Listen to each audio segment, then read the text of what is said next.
वो सिर्फ फ्रेंडशिप नहीं चाहता, फ्रेंडशिप से बढ़ के कुछ चाहता है हेडा गैबलर से। हेडा गैबलर और जज ब्राक का जो आपस में रिलेशन है वो डिस्क्लोज होगा इस एक्ट के अंदर। हम मजीद देखेंगे कि टेस्मन जो है वो लव बॉग के बारे में बात करेगा, उसकी बुक के बारे में डिस्कस करेगा। टेस्मन और उसके अलावा जज ब्राक जो है वो भी इसमें डिस्कस करेगा, हेडा के साथ प्राइवेट मीटिंग करेगा, उस रिलेशन एक्सटेंड करने की कोशिश करेगा। तो ऊपर से रिलेशन को बढ़ाने की बात करेगा।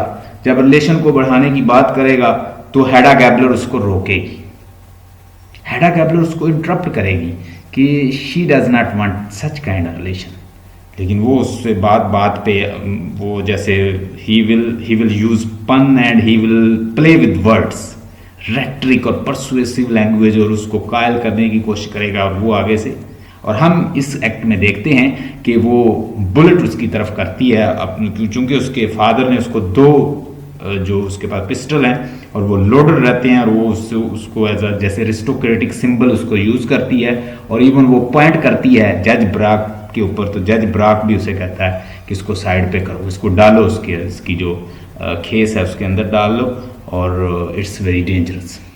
इस तरह की बातें चलेंगी। उसके बाद वो टेस्टमैन के बारे में पूछेगा। असल में वो इन्फॉर्मेशन लेना चाहता है कि ये क्या करती रही है, कितनी क्लोज है अपने हस्बैंड के, और मेरा इसके अंदर कोई रोल बन सकता है इन दोनों के रिलेशन के अंदर, मैं अपनी रिलेशन को इन्फ्यूज़ कर सकता हूँ, या मैं इनके अंदर दाखिल हो सकता हूँ इस पेयर के अंदर। वो इसकी इन्फॉर्मेशन लेता है इन दोनों से, ये हम देखेंगे। लेट्स सी, एक्ट नंबर 2 निकाल लीजिए और देखिए, we discuss line to line text. बातें यही हैं जो मैंने आपसे कर दी हैं कि वो पहले तो उसकी तरफ पिस्टल पॉइंट करेगी, वो उसे कहेगा साइड पे कर लो, उसके बाद ये डिस्कशन करेगा। डिस्कशन के बाद हम देखेंगे टेस्टमैन आ जाएगा, टेस्टमैन के बाद अल्टीमेटली फिर ऐसे कॉन्वर्सेशन जो डिस्कोर्स है वो चलता जाएगा। Act 2 the same as the act 1, बिल्कुल एक्ट 1 की तरह ही है, except that the piano has been removed and elegant little writing tables with a bookcase stand in its place। थोड़ा सा फर्क आया। अब पियानो, जो पुरानी सी पियानो थी वहां पे पड़ी हुई, वो पियानो जो है वो कमरे से हटा दी गई है, उसकी जगह पे एक राइटिंग टेबल रख दिया गया है। With the bookcase stand in the place, in its place by the sofa, sofa के करीब क्या है जी, on the left of the smaller table has been place, उसके पास एक छोटा सा टेबल रख दिया गया है। यानी देखिए वो एक एक चीज को कैसे सटली बड़ी ब्रीक बिनी से बताता है writer. Most of the flowers have been remove, यानी जो फ्लावर वहां पे पड़े हुए थे, हमने देखा कि जो मिसेस एल्स्टेड आई थी तो उन्होंने भी पियानो के ऊपर ही रख दिए थे, जो उनके लिए गिफ्ट लेकर आई थी, तो हमने देखा कि उसको भी उसने कहां पे रख दिया था, उसको भी उसने पियानो के ऊपर प्लेस कर दिया था। अब वो भी वहां से हटा दिए गए हैं और उसकी जगह पे टेबल आ गया, पियानो को रिमूव कर दिया गया, छोटा सा स्टूल साथ रख दिया गया। ये चेंज आई है। Don't snake it is afternoon, ये तकरीबन आफ्टरनून है। Hedda dress to receive callers is alone in the room. अब हैडा जो है बिल्कुल अलोन है, उसने टेस्टमैन को बाहर भेज दिया है, वो कोई खत पोस्ट करने गया है या वो लव बॉक को जो उसने लिखना है उसी सिलसिले में उसको उसने साइड पे कर दिया है। No she is alone. अब अलोन है तो जज ब्राक की एंट्री होगी और वो उससे इंफॉर्मेशन भी लेगा, और वो उससे भी पता है ये मुझे अप्रोच करने की कोशिश कर रहा है, ये मेरे साथ क्लोज होने की कोशिश कर रहा है, और वो उसको इसी तरह इन डिफरेंट वे से ट्रीट करने की कोशिश करेगी। जब वो क्लोज होगा तो वो भी आगे रेट्रिक यूज करेगी और वो भी परसुएसिव लैंग्वेज से उसे कायल करने की कोशिश करेगा। So you should come on, leave your boredom, come and have a friendship with me, and not simple friendship, very close friendship, like a triangular relationship, develop triangular relationship। हम triangular relationship बनाते हैं, तुम्हारा husband भी रहे, मुझे भी as a lover ले लो, and we should live because he is a aristocratic symbol। वो aristocratic symbol है, जो aristocratic symbol जो है वो इस तरह के काम ही वहां करते हैं। She is standing by the open French window loading a revolver. अब ओपन फ्रेंच विंडो के पास खड़ी है और अपने रिवॉल्वर को लोड कर रही है।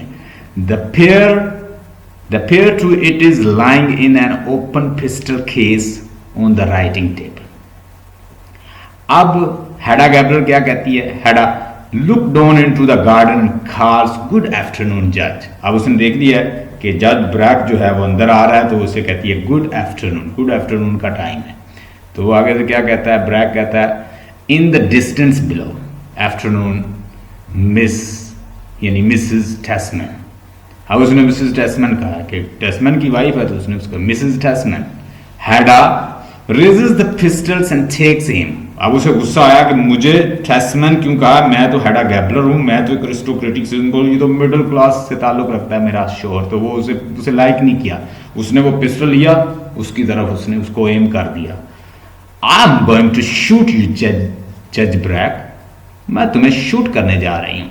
Brake shoot from below, no no don't aim that thing at me, यानी ये बड़ा खतरनाक है, मेरे ऊपर एम ना करो या मुझे ऐसे टारगेट ना बनाओ। अब इसमें बहुत सारे सिंबल हैं कि तुम मुझे अट्रैक्ट कर रही हो, तुम मेरे साथ ऐसे ना डायरेक्ट हो, बहुत सारी हम बातें इससे भी निकाल सकते हैं। हेडा दैट यानी this will teach you to enter because by the back door she fires. अब वो क्या करती है कि कहती ये तुम्हें क्या करेगा, ये तुम्हें टीच करेगा। This will teach you to enter houses, चूंकि वो बड़ा चोरी छुपे अंदर दाखिल होने की कोशिश कर रहा है, तो कहती है अब मैं शूट करूंगी, तुम्हें पता लेसन मिलेगा कि लोगों के घर कैसे जाते हैं। वो ऐसे ना बाहर फायर कर देती है ऊपर। Brack below, have you gone completely out of your mind, क्या तुम पागल हो चुकी हो, ये क्या कर रही हो तुम, what are you doing. Hedda, oh dear did I hit you. England के अंदर, उनके कल्चर के अंदर, जो बंदा बिल्कुल नॉनसेंस होता है उसको कहा जाता है ओ डियर। ये उनका एक स्लैंग है, और इस स्लैंग के मुताबिक ये है कि जो बिल्कुल निकम्मा होता है उसको कहा जाता है ओ डियर। तो Hedda, oh dear did I hit you, क्या मैंने तुम्हें हिट किया है, क्या मैंने तुम्हें मैंने तुम्हें शूट करने की कोशिश की, मैंने तुम्हें शूट नहीं किया, असल में वो ऊपर फायर कर देती है। Brack still outside, stop playing this silly tricks, यानी ये खेलना बंद करो, ये बेवकूफ़ हरकतें जो कर रही हो, बेवकूफ़ाना हरकतें, इनको बंद करो। हेडा, ऑलराइट जज कम अलोंग इन, चलो आओ। अब हेडा उसे कहती है चलो छोड़ दो। हेडा भी अकेली है, वो भी बोर है, हस्बैंड जो है वो सारा दिन अपनी बुक्स में लगा रहता है, उसे कोई शौक ही नहीं है उससे बात करे, उसके साथ डिस्कोर्स करे, डिस्कशन करे। औरत ब्यूटीफुल भी है और she wants some admirations and there are a lot of admirers like Judge Braggs, Lovborg भी है और भी हैं admirers। तो वो चाहती है कि हस्बैंड भी ऐसा करे, लेकिन हस्बैंड जो है वो सीरियस स्कॉलर किस्म का इंसान है और रियलिस्ट है। जज Brack dressed for a bachelor party enters through the French windows. He has a light overcoat on his arm. अब उसने क्या, जज ब्रैग जो है उसके बारे में बताया गया कि उसने बैचलर पार्टी जैसा कोई ड्रेस पहना हुआ है, ओवरकोट पहना हुआ है, और फ्रेंच विंडो जो है उसके थ्रू एंटर होता है। He has a light overcoat on his arm, उसने अपने आर्म पे एक ओवरकोट सा पहना हुआ है। Brack, for God sake haven't you stopped fooling around with these things yet? What are you trying to hit? यानी ये तुम जो फूलिंग चीज़ों के साथ खेल रही हो, और what are you trying to hit, और तुम क्या हिट करने जा रही हो, तुम क्या इन कामों से या इस काम से तुम क्या शो करने जा रही हो, व्हाट आर यू डूइंग। वो ओवरऑल से पूछता है कि तुम ये क्या कर रही हो। जज ब्रैग उससे क्वेश्चन करता है हेडा से। आगे हेडा उसे कहती है, आगे हेडा उसे जवाब देती है, oh I was just shooting at the sky, मैंने तो ऊपर जस्ट फायर किया है आसमान की तरफ। ब्रैग कहता है takes the pistol gently from her hand, उसके हाथ से पिस्टल लेता है। बाय यू, कहता है बाय योर लीव्स मैन्स, तुम्हारी इजाजत से। लुक एट इट, इधर देखो मैडम, इधर उस ऊपर देखो। Yes I know this old friend well, look around where is the case, देखिए जी कहाँ है केस, कहाँ है, यानी उसका जो कवर है जिसके से पिस्टल निकालते हैं वो कहाँ है। ओ yes, put the pistol in the case and close it, ये जो पिस्टल है आप मैडम इसके अंदर डालें और उसको क्लोज करें। That's enough of the little game for the today. आज की गेम के लिए इतना ही काफ़ी है। हेड आगे से कहती है well what on earth am I to do. अब वो कहती है कि मुझे यहाँ कोई काम मुझे करना ही क्या है, यानी मेरे लिए कोई सीरियस काम नहीं है यहाँ पे। Well what on earth am I to do, मैंने यहाँ करना ही क्या है। और Brack you haven't had any visitor, तुम्हारे पास कोई नहीं आता मिलने, यानी यहाँ पे कोई तुम्हें मिलने नहीं आता। Haven't you got any visitor, कि तुम्हारे पास कोई विजिटर नहीं है यहाँ पे। तो वो आगे से जवाब देती है Hedda close the French window, French window को क्लोज करती है। ये भी एक सिंबल है, याद रखिएगा। वो फ्रेंच विंडो को क्लोज करना मीन टू से कि उसकी लाइफ जो है वो बिल्कुल बंद है, उसमें कोई जो है ना आता है ना जाता है। There is no entrance, she is just alone. She close the French windows, not one, कोई नहीं है। I suppose the best peoples are still in the country. और वो कहती है कि जितने भी अच्छे इंसान हैं वो मेरी दुनिया से या इस टाउन से आउट ऑफ बाहर है, यानी यहाँ कोई नहीं है अच्छा इंसान, मुझे कोई भी मेरी तबीयत के मुताबिक नहीं है, वो कहती है।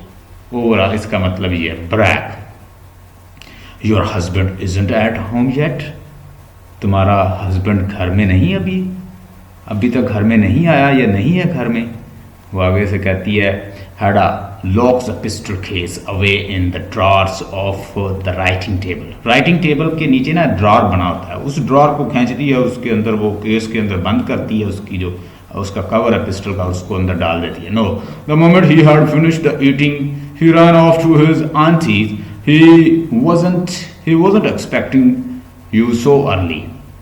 वो कहती है उसने खाना खाया और अपनी आंटीज की तरफ, जो उसकी आंटीज हैं वो उन अपनी आंटी की तरफ दौड़ पड़ा और उन अपनी आंट्स की तरफ चला गया है। और वो ये नहीं एक्सपेक्ट कर रहा था कि तुम इतनी जल्दी आ जाओ, तुम तो बहुत जल्दी आ गए। यानी वो ये चाह रहा था, वो ये सोच रहा था कि तुम शायद लेट आओ, क्योंकि वो फ्रेंड तो उसके हस्बैंड का था, लेकिन वो एक्सटेंड रिलेशन अब उसकी वाइफ के साथ कर रहा है। तो वो उससे पूछती भी है, अगर आगे हम पढ़ेंगे, वो कहती कि तुम यानी मेरे हस्बैंड के साथ ही ताल्लुक बनाना चाहते हो। कहता नो हस्बैंड नहीं, उसकी वाइफ के साथ भी बनाना चाहता। Brack why didn't I think of that? How stupid of me. मैंने ये सोचा क्यों नहीं, मैं कितना अहमक हूँ, मैंने ये भी नहीं सोचा कि वो तो मुझे लेट आना चाहिए था, मैं बहुत जल्दी आ गया।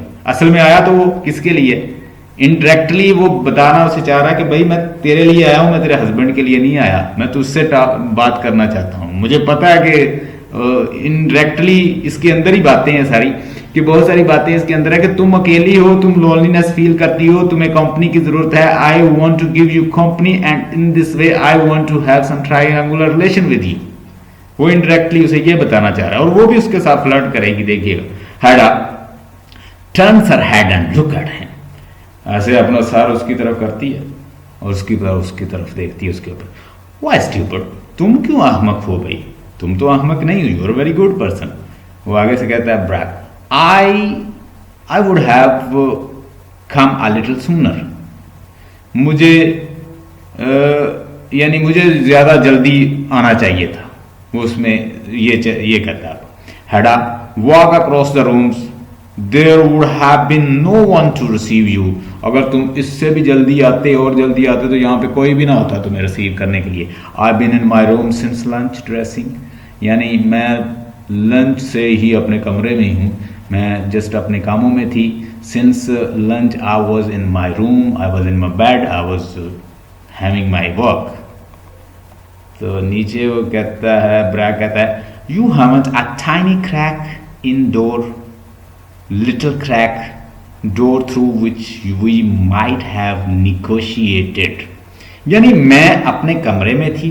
अब देखें उसने कितनी, ये थोड़ी सी एक उसने सिंबल में बात की है कि तुम्हारे और तुम्हारे हस्बैंड के दरमियान जो ताल्लुकात हैं क्या इतने स्ट्रॉन्ग है कि मैं उसके अंदर दाखिल नहीं हो सकता, क्या उसमें जगह नहीं है। असल में वो ये कह रहा है symbolically, you have a tiny crack in the door through which we might have negotiated. कहती अगर तुम पहले आते तो मैं अपने कमरे में होती और वहां पे तुम्हें कोई रिसीव ना करता।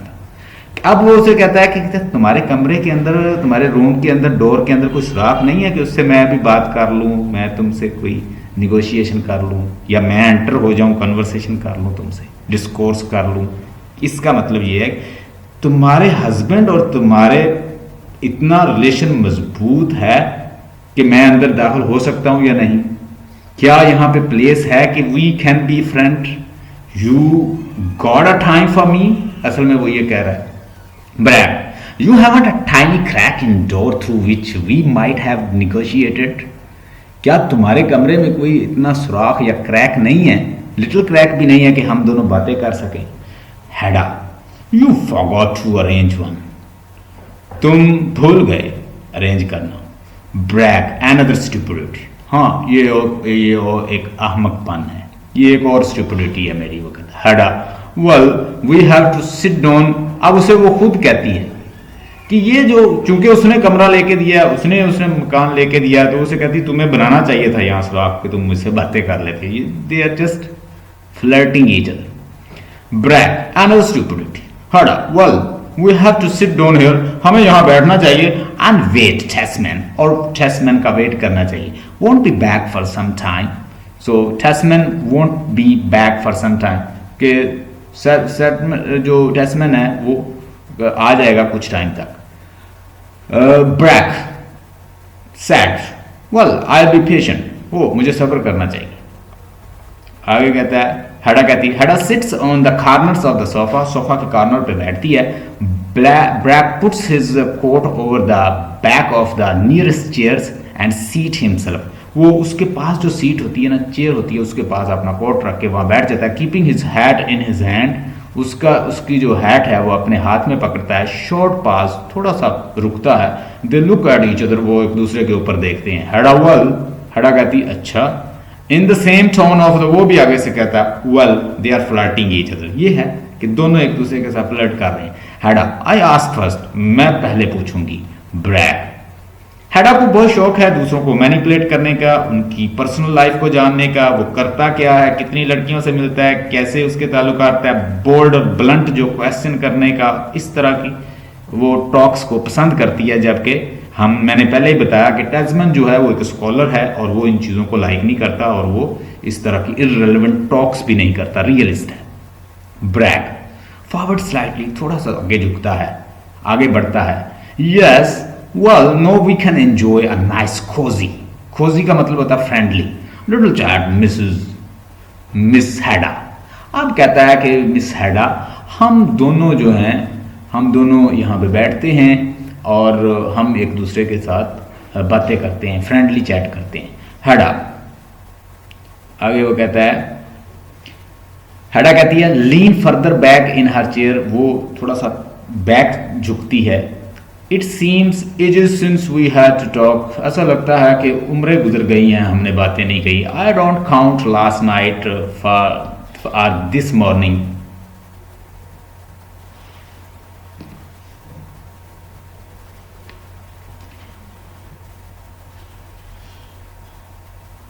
so tell me about the voice quality, or are listening to me? Voice is clear. I think there is some problem by Neela side, so she should clear her side. So voice is clear. I think there is a problem in your side, Neela. Everything is okay. All the participants, they are saying that the voice is clear. I think it has a problem by your side. Okay, let's start. अब Barack क्या कहता है? Hedda कहती है lean further back,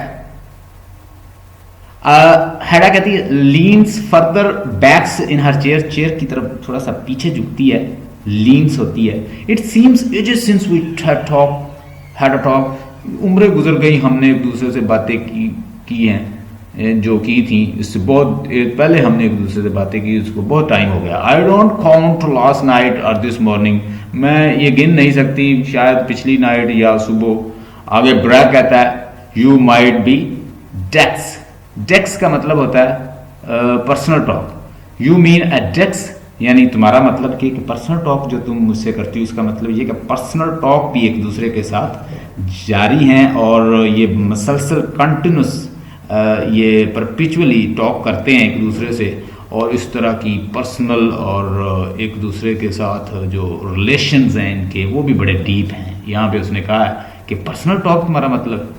आगे हेडा कहती है yes that's रफली व्हाट आई मेंट। हाँ यही रफली शायद जो मैं कह रही हूँ। आगे ब्रैग कहता है I've been longing होता है शदीद ख्वाहिश करना। I've been longing so much for you to come home। मैं तो बड़ी शिद्दत से ये ख्वाहिश कर रहा था कि तुम वापस आओ और मैं तुम्हारे साथ फिर बातें करूं ऐसी। हेडा सो हैव आई। हेडा कहती है हाँ मैं भी यही ख्वाहिश रखती थी, क्योंकि वो वहां पे बहुत बोर रही है, अब वो सारा कुछ खोल के उसे बता देगी। ब्रैग यू रियली मिस, आगे कहता है Miss Hedda and I thought you were having such a wonderful honeymoon. लेकिन मैं तो ये सोचता था कि तुम बड़ा वंडरफुल, बड़ा ज़बरदस्त हनीमून तुमने मनाया है और तुमने बड़ा एंजॉय किया है वहाँ पे। हड़ा ओ यस वंडरफुल। वो कहती हाँ यस। अब इसके अंदर भी ये जो उसने एक्सक्लेमेशन मार्क्स डाला है, इसका मतलब ये है कि एंजॉय नहीं किया। It was not a wonderful. Brack but your husband wrote such ecstatic letter. लेकिन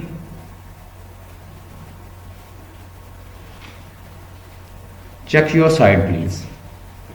ब्रैग आगे से कहता है but your husband wrote such ecstatic side. दोबारा से फिर ट्राई करें, एक दफा छोड़ के आपकी साइड पे। दूसरों को आ रही है आवाज। आप थोड़ा सा एक दफा इसको लीव करके दोबारा ज्वाइन करें, ठीक हो जाएगी। देखिएगा Brack but your husband wrote such ecstatic letter. लेकिन तुम्हारे हस्बैंड ने तो बड़ा एक एक्सटेटिक किस्म का, बड़ा पैशनेट किस्म का खत लिखा था।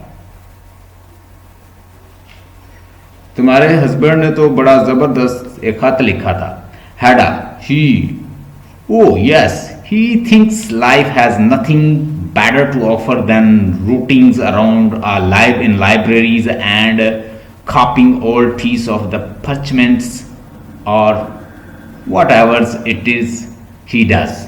ये कहती हाँ वो मेरा हस्बैंड जो है वो ये सोचता है कि ज़िंदगी सिर्फ लाइब्रेरियों को देखना, उनको खंगालना और उनकी कॉपी, पुरानी जो दस्तावेज़ात हैं या जितनी भी पुरानी ओल्ड बुक्स हैं उनकी कॉपी करना, यही सब कुछ लाइफ है।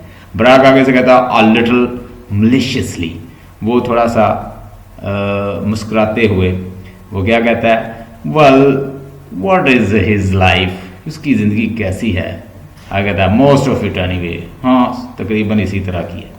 हेड आगे से कहती है yes I know well it is all right for him. उसके लिए तो सब ये ठीक है, बट फॉर मी, लेकिन मेरे लिए। आगे उसने एक्सक्लेमेशन मार्क्स डाला इसके लिए भी, मेरे लिए और है लेकिन उसके लिए ज़िंदगी और है। ओ नो माई डियर जज, ए मेरे प्यारे जज, I have been bored to death. मैं इतनी बोर रही कि मैं मरने लगी थी। ब्रैग सिंपैथेटिकली, अब वो बड़ा हमदर्दी से कहता है do you mean that, seriously, क्या तुम सीरियसली ऐसे कह रही हो कि तुमने बिल्कुल एंजॉय नहीं किया? हस्बैंड और वाइफ का हनीमून जो होता है वही तो एक सबसे एक अच्छी चीज़ है और तुम एंजॉय नहीं किया। हेड आगे कहती यस कैन यू इमेजिन, क्या तुम ये इमेजिन कर सकते हो 6 whole months without our meeting a single person who was one of us, कि पूरे 6 मंथ हम किसी से नहीं मिले, सिंगल एक दूसरे के अलावा। And to home I could talk about the kind of the thing we talk about, और हम जो बातें करते थे, फिर हम किससे बातें करते थे, यानी जो बातें करते थे वो भी हमारी ख़त्म हो गई और हम एक दूसरे के अलावा किसी से नहीं मिलते थे। Brack yes I can understand, I would miss that too. I had miss that too, और मैंने भी ये सब कुछ मिस किया। Hedda that was the worst though, ये सबसे बुरा टाइम था जो मैंने वहां गुजारा। ये याद कर लें इसको, बल्कि अंडरलाइन कर लें कि that wasn't the worst though, ये इतना भी बुरा नहीं था। वो असल में वो कह रही है दो, ताहम ये इतना भी बुरा नहीं था, वो ये कह रही। ब्रैग व्हाट वाज, तो फिर ये क्या था? हेडा आगे से कहती है having to spend every minute of one's life with the same person. ये था, इसको भी underline, having to spend every minute, के हर मिनट जो है अपनी जिंदगी का एक ही शख्स के, एक ही तबीयत के, एक ही बुक, एक ही स्टाइल, एक ही उसका पढ़ना और एक ही बुक और एक ही रिसर्च उसके साथ गुजरा। इसको आप जितना मर्जी एक्सपेंड कर लें। पहले ऊपर उसने कहा ये इतना भी बुरा नहीं था, अगरचे ये उतना बुरा नहीं था, लेकिन ये मेरी जो दिन रात है हनीमून के जो हमने वहाँ पे 6 मंथ स्पेंड किए, ये एक ही इंसान, एक ही स्टाइल, एक ही उसका वे ऑफ लाइफ, एक ही उसका रिसर्च और एक ही उसके टॉपिक और एक ही उसका बुक्स को लिखना, इनके साथ ही मेरा गुजरा है। And I was bored. आगे बढ़ा कहता है notes, yes what I thought, morning Noon and, यानी सुबह शाम दोपहर सब कुछ यही एक ही कुछ, यानी यही कुछ करता था वो आगे से कहता है। हड़ा कहती है कोल्डली, वो सारा कोल्डली से, वो थोड़ा सा अंदाज से, मध्यम से अंदाज से कहती है एज आई सेड, जैसे मैंने कहा, every minute of one's life, यानी उसकी जिंदगी का हर लम्हा यही कुछ था। पढ़ना, किताबों को रिसर्च करना, थीसिस लिखना, किताबों के ऊपर सारा दिन उसके साथ मगजमारी करते रहना, दैट वाज हिज हॉबी। ब्राग आगे से कहता है आई स्टैंड करेक्टेड, शायद मैं ठीक हूं। वो कहता है कि I stand corrected, but dear Tesman is such a clever fellow, कि डियर टैस्मैन जो है वो बड़ा क्लेवर फेलो है। I should have thought one ought to be able, और कहता है कि मैं ये सोचता हूं कि इंसान को इस काबिल होना चाहिए कि ही शुड एडजस्ट। वो कह रहा है। हेड आगे से कहता है टैस्मैन इज ओनली, हेड आगे से कहती है Tesman is only interested in one thing, Tesman सिर्फ एक ही चीज में इंटरेस्टेड है, माय डियर जज, हिज स्पेशल सब्जेक्ट, जो उसका रिसर्च है, जो उसका सब्जेक्ट है, जो उसका राइटिंग है, जो बुक के लिए वो लिखता है, उसी के में इंटरेस्टेड है। ब्रैक ट्रू, बिल्कुल ठीक। Hada, and people who are only interested in one thing does not make the most amusing company, not for long anyway। और वो लोग जो सिर्फ एक ही सब्जेक्ट के कायल होते हैं या एक ही सब्जेक्ट के में इंटरेस्टेड होते हैं, वो डिफरेंट कंपनी को अडॉप्ट नहीं कर पाते या उनमें जस्ट नहीं होते। नॉट फॉर लॉन्ग एनीवे, ना लंबे अरसे के लिए और कभी भी नहीं, यानी वो दूसरे किसी भी टॉपिक में इंटरेस्टेड नहीं होते या किसी कंपनी में जस्ट नहीं होते जो एक ही टॉपिक से में इंटरेस्टेड होते हैं। Brack not even when they happen to be persons one loves, not even when they happen to be a person one's love, और ना ही कहता है ये होता है कि वो किसी से प्यार करते हैं, यानी ऐसे लोग जो हैं वो किसी से प्यार भी नहीं करते, ये भी उनकी जिंदगी में नहीं है। Hada, oh don't use that sickly stupid word, और यानी वो कहती है लव पे तो उसका यकीन ही नहीं है, वो असल में एंजॉय करना चाहती है लाइफ को, तो वो कहती है कि ये सिकली, ये पुराना सा बीमार सा लफ्ज जो है ये इस्तेमाल ना करो। ब्रा कहता है स्टार्ट, बट मिस कहता है कि मिस हेडा, वो आगे से कहता है Hedda half laughing half annoyed, you just try it जज listening to the history of the civilisation morning noon, और आगे से कहता है तुम्हें कोशिश करनी चाहिए, हेडा कहती है जज listening to the history of the civilisation morning noon, और कहती है कि सारा दिन ये सुनती रहना, हिस्ट्री, सिविलाइजेशन, मॉर्निंग, सुबह शाम दोपहर, सारा दिन उसका एक ही काम था। आगे जी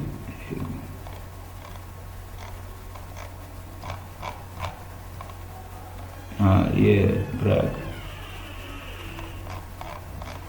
ये पेज नंबर जरा बताइएगा, पेज नंबर इधर मुझसे गुम हो गया है।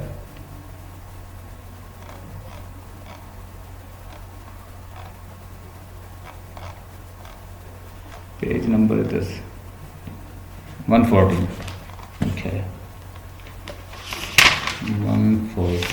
140 लास्ट लाइन। ये पेज नंबर दोबारा लिख के भेजिएगा, 142 141, okay 144। Hedda you know, Hedda आगे से कहती है yes I know well it's all right for him but for me oh no my dear जज I have been bored to death. यहां से अच्छा इसके नीचे है Brack true. Hedda oh don't use that sickly stupid word, ये पुराना जो लफ्ज है बीमार सा लफ्ज इस्तेमाल ना करो। ब्रैक कहता है स्टार्ट, बट कहता है Miss Hedda half laughing half annoyed, you just try it जज listening to the history of civilisation morning and, और कहता है कि तुम जरा इस चीज को देखो कि सारा दिन सुनते रहना हिस्ट्री सिविलाइजेशन और मॉर्निंग सुबह शाम सारा दिन ये सुनना, ज़रा तुम इसको कोशिश करो, प्रैक्टिस करो, क्या तुम ये कर सकते हो बर्दाश्त। ब्रागे से ब्रा कहता है correct sir every minute of one life, यानी उसकी ज़िंदगी का हर वक्त इसी के साथ गुजरता है। हेड आगे से कहती है all right oh and those domestic industries of the Brabants in the middle ages that reality is beyond the limit, यानी वो उसका जो टॉपिक है वो है मिडल एजेस की जो इंडस्ट्री है उसका जो टॉपिक है वो उसका ब्रेबेंट इन द मिडल है, जो एजेस की जो इंडस्ट्री है वो उसका टॉपिक है, वो उसके ऊपर रिसर्च करता है। Brack look at her searchingly but tell me if you feel like this way on earth did you, आगे तो कहता है कि क्या तुमने कभी फील किया कि कभी तुमने ये कभी फील किया, वो कहता है कि उसके बारे में कोई प्यार कोई लव। हेड आगे से कहती है why on earth did I marry George Tesman, कि मैं ये सोचती हूँ कि मैंने इस ज़मीन पे मुझे जस्ट यही मिला या मैंने क्यों इससे शादी की। Why did I marry with Tesman, क्यों मैंने इससे शादी करके मुझे कोई फ़ायदा नहीं हुआ, मुझे लॉस हुआ है, मैं इसमें फ़ायदे में नहीं रही हूँ, मैंने इससे शादी क्यों की। Why on earth did I marry George Tesman, मैंने जॉर्ज टेस्मैन से शादी क्यों की। ब्रैक आगे से कहता है if you like to put it that way, अगर तुम चाहो तो इसको भी इंजॉय कर सकती हो। आगे से हेडा कहती है do you think it's very strange, is it strange, क्या तुम इसे स्ट्रेंज समझते हो। Brack yes and no Miss Hedda, कि मैं इसे समझता भी हूँ नहीं समझता तुम्हारे इस रिलेशन को। ब्रैक आगे से कहता है हेडा कहती है I had dance my self tired, मैं खुद नाच के या मैं खुद इंजॉय करके अकेली थक गई हूँ। आई फर्ट माई टाइम वॉज अप, मुझे ऐसे लगता है कि मेरी ज़िंदगी के दिन जो हैं वो मुकम्मल हो चुके हैं। गिव अ स्लाइट शडर, वो अपने इस शोल्डर को हिलाती है, इसको कहते हैं ये शोल्डर को हिलाने को जैसे वो इंग्लिश मैन करते हैं इसको कहते हैं shudder. No I must not say that और इवन थिंक इट, अब तो मैं अपनी ज़िंदगी के बारे में सोचती नहीं हूँ, यानी जैसी चल रही है वैसे ठीक है, मैं बिल्कुल अपनी लाइफ से के दिन मेरे पूरे हो चुके हैं, मैंने खुद इंजॉय अकेले करके मैं थक गई। Brack you no rational cause to think it, तुम्हारे पास कोई रीज़न नहीं है कि तुम ऐसा सोचो। हेडा ओ कॉज वजह यह है। लुक सर्चिंगली एट हिम, उसके ऊपर देखते हुए कहती है after all George Tesman, well I mean he is very respectable man, आखिरकार ये भी है कि वो बड़ा ऑनरेबल इंसान है टेस्मैन। ब्रैक वेरी रिस्पेक्टेबल, वो कहता बहुत respect. Sound as a rock, ऐसे है जैसे कोई रॉक होती है, जैसे कोई पत्थर, जैसे कोई चट्टान है। नो डिनाइंग दैट, हम इसके बियॉन्ड कोई क्वेश्चन नहीं है, यानी हम इस पे तो कोई क्वेश्चन नहीं है, वो चट्टान जैसा इंसान है। Hedda and there is nothing exactly ridiculous about him, और उसके बारे में कोई ऐसी रिडिकुलस चीज़ भी नहीं है, यानी वो कोई मुज़हिका खेज इंसान भी नहीं है। इज देयर, क्या वो ऐसा है। Brack ridiculous, no I wouldn't say that, मैं तो ऐसा नहीं कहता। Hedda he is very clever at collecting material all that isn't he, I mean he may go quite far in time, और मैं ये सोचती हूँ कि वो मटेरियल कलेक्ट करने में बड़ा माहिर है और गो क्वाइट फॉर, और ये कलेक्ट करने के लिए, रिसर्च करने के लिए, डाटा इकट्ठा करने के लिए वो दूर दूर जाता है। Brack look at her a little uncertainly, वो बड़ा गैर यकीनी सूरत हाल में उसकी तरफ देखता है। आई thought you believed like everyone else, तुम भी लोग दूसरों की तरह ही बिलीव करती हो that he would becomes a very prominent man, के वो एक बहुत प्रोमिनेंट इंसान बन जाएगा, मशहूर इंसान बन जाएगा।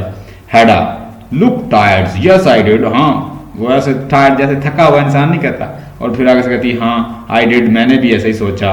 And when he come and begged me on his bended knees, जब वो कहती मेरे पास आया और उसने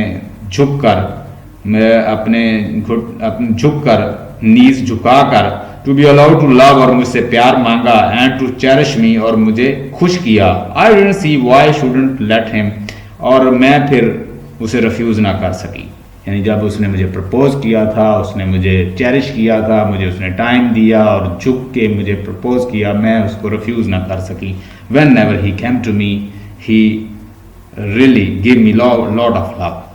ब्रैक आगे से कहता है no well if one looks at it like that, अगर हम इस तरह उसके ऊपर देखें या उसकी तरफ देखें, Hedda it was more than my other admirers were prepare to do जज डियर, और कहती है इसके अलावा मेरे और भी बहुत सारे एडमिरर्स जो थे जज डियर, वो भी मुझे एडमायर करते थे। ब्रैक लाफ, वो हंसता है, well I can't answer for the other, मैं दूसरों के लिए जवाब तो नहीं दे सकता, as far as I myself concern, जहां तक मेरा ताल्लुक है, you know I always had a considerable respect for the institution of marriage as an institution, और मैं तो शादी के जो इंस्टीट्यूशंस है या शादी की मैरिज का जो बंधन है या जो मैं इसका इंस्टीट्यूशन है या इसका जो बॉन्ड है मैरिज का, मैं इसके लिए बड़ी रिस्पेक्ट रखता हूँ, मैं इसकी बड़ी इज्जत करता हूँ। हैडा कहती है lightly, oh I have never entertain any hope of you, I never had any hope for you, मेरे पास तुम्हारे लिए कोई उम्मीद नहीं है। असल में वो कह रही है कि मेरे पास तुम्हारे लिए कोई उम्मीद नहीं है, हम तुम्हें अपने इस जो हमारा शादी का जो बंधन है या हमारा जो ताल्लुक है इसके अंदर दाखिल नहीं होने देंगे, वो कह रही है। ब्रैक आगे से कहती है, ब्रैक आगे से कहता है all I want is to have a circle of friends whom I can trust, मैं बस ये चाहता हूं कि मेरे इर्द गिर्द सर्कल ऑफ फ्रेंड्स, इतना दोस्तों का दायरा हो, आई कैन ट्रस्ट, जिनके ऊपर मैं ट्रस्ट कर सकूं, whom I can help with advice, जिनको मैं नसीहत करूं, by any other means, हर तरह से, and into whose houses I may come and go as a trusted friend, और उनके घरों में मैं as a trusted friend जाऊं, कि जब जाऊं मैं उनके घर में आऊं जाऊं और उनकी बीवियों से अफेयर बनाऊं, ये कहता है कि मैं ऐसा रिलेशन चाहता हूं। तो वो फिर आगे से पूछेगी कि तुम सिर्फ अपने दोस्तों से ही फ्रेंडशिप चाहते हो या उनकी बीवियों से भी? हैडा ऑफ द हस्बैंड, कि तुम हस्बैंड के फ्रेंड बनना चाहते हो? ब्रैक आगे से बोज प्रेफरेबली टू बी फ्रैंक, हाँ ब्रैक ऑफ द वाइफ, उनकी बीवियों से भी, एंड ऑफ द हस्बैंड और हस्बैंड से भी, ऑफ कोर्स यस। आगे से वो कहता है yes you know this kind of the triangle is a delightful arrangement for all the party concern, और तुम्हें पता है कि इस तरह का जो ट्राइंगुलर रिलेशन है, हस्बैंड वाइफ और एक फ्रेंड भी हो साथ, तो ये बड़ा जबरदस्त एक अरेंजमेंट बन जाती है, ये बड़ा एक डिलाइटेड और बड़ा एक अच्छा रिलेशनशिप बन जाता है, वो कह रहा है। हैडा कहती है yes I often long for a third person while I was away, जब मैं यहाँ से दूर थी या हनीमून पे थी तब मैंने बड़ी ख्वाहिश की थी कोई और तीसरा हो, फ्रेंड हो। Oh, those hours we spent alone in railway compartment, वो कहती दिन मैंने घंटे रेलवे कंपार्टमेंट में जो गुजारे, वहाँ मेरी बड़ी ख्वाहिश थी कि कोई एक तीसरा फ्रेंड होता जो मुझे सूथ करता, कंफर्ट करता, मुझे लुभाता, मुझसे फ्रेंडशिप उसकी होती। Brack fortunately your honeymoon is now over, अब खुशकिस्मती से तुम्हारा हनीमून जो है वो तो खत्म हुआ। हैडा शेक्स हर हैंड, उस शेक हर हेड, वो अपना सारा से हिलाती है। There is a long long way still to go, अभी तो बड़ा लंबा लंबा रास्ता कवर करना है। I have only reached a stop on the line, अभी तो मैं एक स्टॉप पे पहुंची हूँ। इट मीन कि वो जिंदगी इतनी बोर है कि वो खत्म ही नहीं हो रही।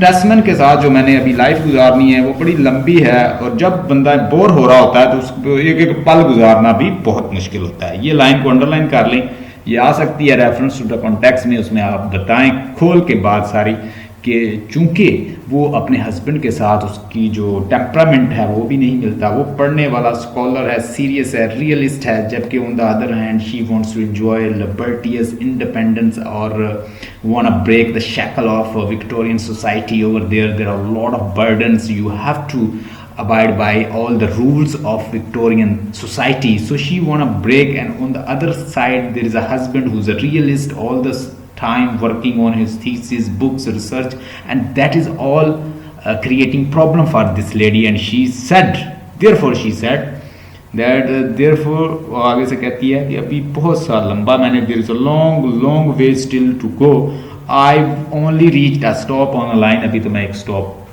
एक लाइन के एक स्टॉप पे पहुंची हूँ। Brack Why not jump out and stretch your legs a little?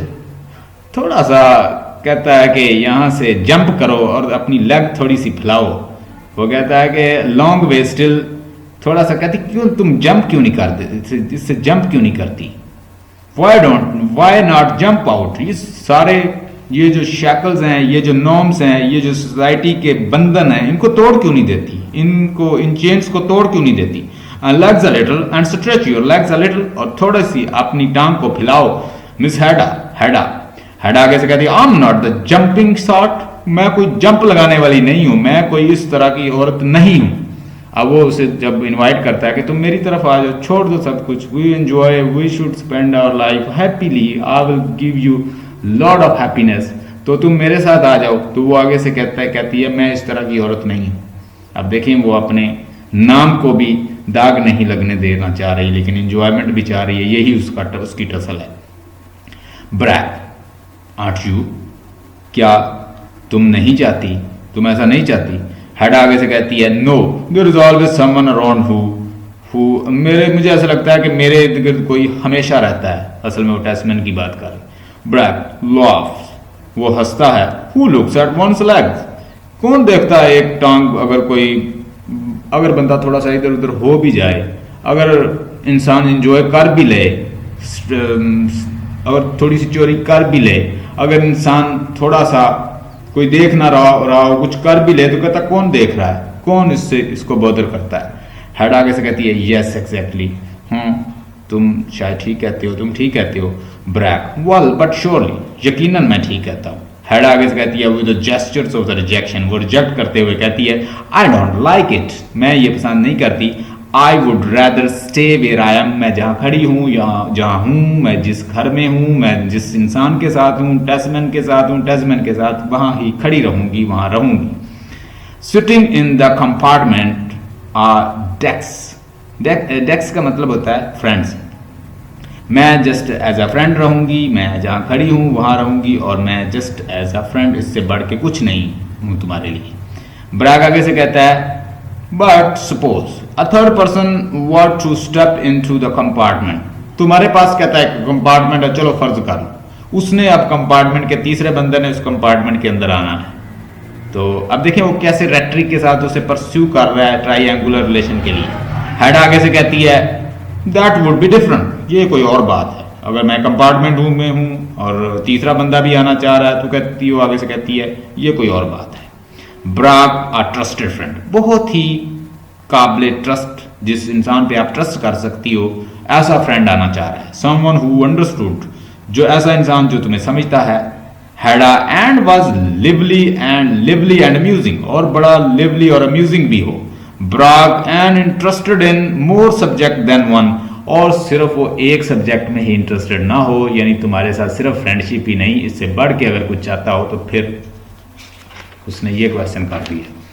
आगे से वो कहता है, हरा कहती है साइज ऑडिबली, वो आह भरते हुए कहती है yes that would be a relief, तो कहती है ये बहुत बड़ा रिलीफ होगा फिर मेरे लिए। Brack here's the front door open and shut, the triangle is completed. देखो वो उसे कहती है देखो सुनो, द फ्रंट डोर ओपन, ये डोर कहती है कि ओपन हुआ। हियर वो सुनती है कि फ्रंट डोर जो है यानी फ्रंट डोर जो है वो ओपन होता है और उसके बाद वो शट होता है। अब टेस्टमैन आ गया। द ट्राइएंगल इज कंप्लीटेड, अब ट्राइएंगल वो ब्रैक कहता है जी कंप्लीट होगी। हैडा हाफ अंडर हर ब्रीथ, वो उसकी ब्रीथ जो है, सांस जो है, अब पहले तो दो बात कर रहे थे, ऊपर से टेस्टमैन आ गया कहता जी अब ट्राइएंगल कंप्लीट होगी, यानी वो उनका ट्राइएंगल बना हुआ ना, तो तीनों फ्रेंड बने, वो फ्रेंड भी हैं और उसके बाद वो रिलेशन भी उन्होंने सेटअप किया हुआ है।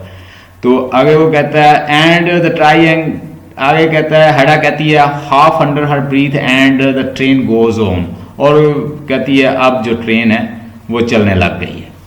George Tesman in the grey walking dress with the sofa felt that enters from the hall, वो हॉल से एंटर होता है। He has a number of paper covered books under the arms and the packet, उसने बहुत सारी किताबें अपने arms में लगाई हुई हैं, अपने आर्म्स के साथ लगाई हुई हैं अंडर द कवर, और पेपर्स जो हैं वो पकड़े हुए हैं। Tesman goes over on the tables by the corner sofa few, it is too hard to lugging all around. Puts the books down. So it is positively sweeting. Hada, why, hullo, you are already judge. What Bertha didn't tell me. अब वो कहता है कि अब उसने किताबें पकड़ी हुई हैं, वो दाखिल हुआ है। टैजमैन उसे कहता है कि बहुत आज हॉट था, सारा दिन जो है बहुत गर्म था, यानी मैंने सारा दिन यानी काम में गुजारा। आई एम पॉजिटिवली स्वीटिंग, और मुझे पसीना भी आ गया है।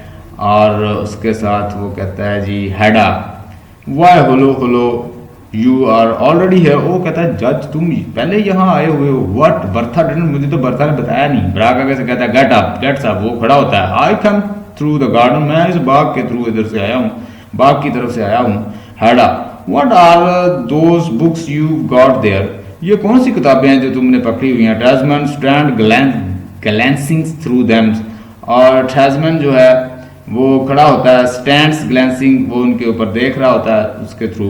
ओ some new publications dealings with my special subject, I have to buy them, ये कोई नई बुक्स हैं जो मेरे सब्जेक्ट से रिलेटेड हैं और मैंने आज खरीदी हैं। हड़ा, योर स्पेशल सब्जेक्ट, तुम्हारा खास subject. Brack, his special subject Miss Tesman, वो ब्रैक आगे कहता है कि मिसेस टैजमैन इसका स्पेशल सब्जेक्ट है। आगे Brack and Hedda exchange smile, वो एक दूसरे के साथ स्माइल एक्सचेंज करते हैं। Hedda, haven't you collected enough material on your special subject, Hedda कहती तुमने अभी तक अपने टॉपिक के ऊपर, सब्जेक्ट के ऊपर अभी तक मटेरियल नहीं इकट्ठा किया। Tesman, my dear Hedda, one can never have too much, इंसान के पास कभी भी टू मच नहीं होता, यानी उसको जितना भी नॉलेज हासिल कर ले, जितना भी कलेक्ट कर ले मटेरियल, तब भी कम होता है। One must keep abreast of what other people are writing यानी एक राइटर को दूसरे राइटर का भी मुकाबला करना होता है। हैडा, यस ऑफ कोर्स, हाँ ऐसा है। Tesman, rooting among the books, look I bought a copy of Eilert Lovborg new book, देखो मैंने लवबर्ग की भी बुक की कॉपी ले ली है। Hold it out to her, वो उसको देता है। Perhaps you would like to have a look at it, Hedda. what, Hedda, अगर तुम इसको देखोगी तो शायद तुम भी इसे लाइक करो। हैडा कहती no thanks you, yes perhaps I will later, हाँ मैं बाद में इसे देखूंगी। Tesman, I glance through it on my way home, जब मैं घर वापस आ रहा था तो मैंने इसको थोड़ा सा देखा है। Brack, what's your opinion on specialist on as a specialist on the subject, तुम्हारा क्या ओपिनियन है इस बुक के बारे में, तुम चूंकि स्पेशलिस्ट हो इसके बारे में। From tomorrow we'll study onward. तो that's all about line to line text. आज हमने पेज नंबर एक्ट 1 से लेके पेज नंबर ये है मेरे पास 152 तक पढ़ा है। कल हम onward पढ़ेंगे। तो let's discuss